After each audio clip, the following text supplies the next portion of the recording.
Katika Kwaresma hii, jifunze kuwa mpole kwa nafsi yako. Wengi wetu tuna tabia ya kujikosoa kupita kiasi na kujihukumu kwa ukali. Mara nyingi kipindi cha Kwaresma kinaweza kuamsha hisia za kujilaumu na kufanya ionekane kana kwamba ni wakati wa kujipa adhabu. Lakini huo sio moyo wa Kwaresma. Yesu hakuja kutuhukumu, bali kutuweka huru. Anatuonyesha upendo na huruma hata pale tunapoona udhaifu wetu. Tatizo ni kwamba mara nyingi sisi wenyewe tunajifunga minyororo ya lawama na kujiona hatufai mbele za Mungu. Mtakatifu mmoja aliwahi kusema ya kwamba njia ndogo ya kumkaribia Mungu, njia ya unyenyekevu, uaminifu na kujikabidhi kabisa kwa upendo wa Baba. Alitambua kuwa udhaifu wake haukuwa kizuizi kwa Mungu, bali ulikuwa daraja la kumfanya amtegemee zaidi.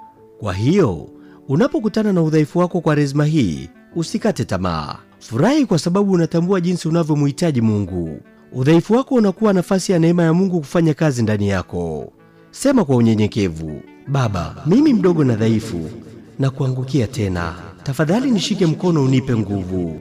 Na wakati ukiwa unasema hayo, tambua kwamba Baba wa mbinguni kamwe hawezi kukataa sala ya moyo mnyenyekevu. Kwa hiyo, Kwaresma isiwe safari ya kujilaumu au kujichukia, bali iwe safari ya kurudi katika upendo wa Mungu, mahali ambapo udhaifu wetu unageuka kuwa chanzo cha neema na matumaini.